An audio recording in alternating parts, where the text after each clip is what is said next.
Hello po sa inyong lahat mga ka-crypto. Ako po si Pinoy Crypto Trader at sa video na ito ay atin mong pag-uusapan ang tungkol dito sa katanungan ni ka-crypto rito tungkol kay Fluky Ino. Yan, tinatanong naman po niya kung ano ang aking price prediction para kay Fluky Ino. At yan po ay yan, malamang pagkatapos po ng Bitcoin halving event. Kasi meron na rin pong meron po tayong ka-crypto kanina at na-content ko na po. At siya na rin po ay nagtanong kung ano yung aking magiging price prediction para kay Shiba Inu pagkatapos ng Bitcoin halving event. Kaya yan, ganyan na rin po yung ating pag-uusapan pagdating dito kay Fluky Ino.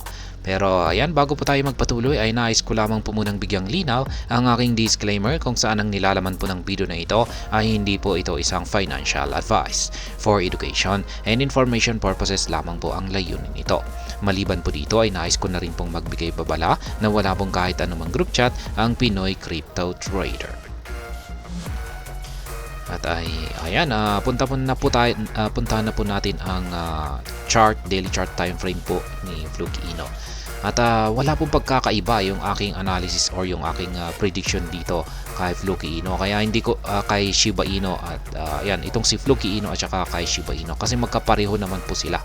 Kaya hindi po ako hindi pa muna ako nagbibigay ng technical analysis update kasi pare-pareho lamang po lahat ng galawan or performance ng mga crypto currencies natin dito.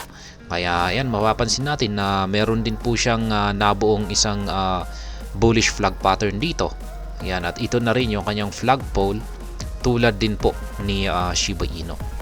Ayan, at yung aking price prediction dito ay wala na rin pong pagkakaiba kay Shiba Inu. At kung saan ay yung pinaka price target ko po rito o yung base po sa aking nakikita rito na magiging galaw ni Fluky Inu sa hinaharap ay aakyatin niya ang major resistance line po natin dito na 30 digits 31,584. Kaya yan po yung aking prediction dito, particular po pagkatapos po ng Bitcoin halving event.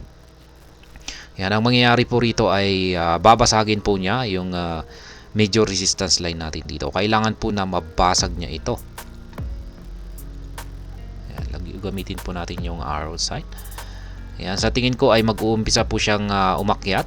Ayan, mga 19 at saka 20. Ayan, mga 19 po siguro ay ayan, babanggain niya po siguro ito. Pagsapit po ng April 19.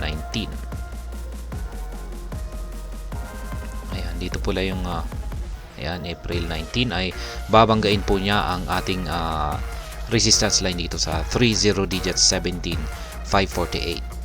Pagkatapos niyan ay mga April 20 ay dito na po niya babasagin yung upper portion ng ating bullish flag pattern dito.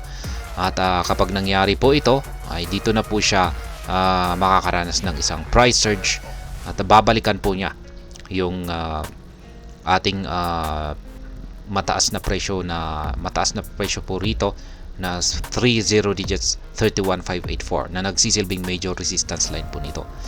Kaya yan po yung aking nakikita rito. Pero sa tingin ko ay medyo ayan, aabutin pa siguro ito ng isang linggo bago niya banggain ang ating 30 digits 31,584 na mataas na presyo dito. Ayan, nakamit po niya ito noong March 14. Ayan, March 14. Kaya babalikan po niya ito at kung pag nangyari pong kapag nabasag po niya yung ating resistance line na ito or price target natin na ito ay may posibilidad po na magpapatuloy po ito sa kanyang pag-angat or aakyat pa siya or tataas pa yung kanyang presyo. Kaya yan po yung aking nakikitang price prediction dito kay Fluky Ino. Ayan. Ito po yung aking nakikita na price target, pinaka price target po natin dito na posible po niyang akyatin kung sakaling nag-umpisa na po ang bullish momentum ni Fluky Ino. Ayan, at nakikita po natin ngayon ay mukhang nag-uumpisa na nga. Mapapansin natin na pantay-pantay na yung sukat ng mga QQE bars natin dito. Nagpapakita po yan na mukhang naghahanda na ng isang recovery itong si Fluky Ino. Yan, kung pag siguro kapag sa susunod na araw mapapansin natin na lumiliit yung sukat nito, ay ayan na po, naghahanda na pong umangat ang market price ni Fluky Ino. Yung ating hazard indicator dito ay lagging indicator po kasi talaga siya, kaya nahuhuli po yung kanyang inilalabas na signal. Yung leading indicator po talaga natin dito ay ang ating QQE mode indicator, at saka syempre yung mga breakout. Kung pag nagkaroon po talaga ng breakout dito sa major resistance line natin dito na 30 digits 17548, ay ayan, ito na po yung posibleng hudyat na ito ay magpapatuloy sa kanyang pag-angat sa presyo. Yung upper portion ng ating yung ating bullish flag pattern na ito ay final confirmation po ito na talagang tuloy na yung kanyang pag-angat sa presyo kung ito po ay nabasag. Kaya yan po ulit ang aking price prediction dito para po kay ka-crypto. Ayan aking price prediction kay Fluky Ino. Ito po yung aking nakikita na tatangkain or aakyatin ni Fluky Ino kapag nakabawi na po ang bullish momentum. Kaya ayan, hanggang dito na lamang po tayo sa video na ito. Sana po ay inyong nagustuhan ang aking paliwanag dito. Kung inyo po itong nagustuhan, pakiclick lamang po ang like button nito. Para naman po sa mga bago lamang dito, kayo po ay aking inaanyayahan para mag-subscribe.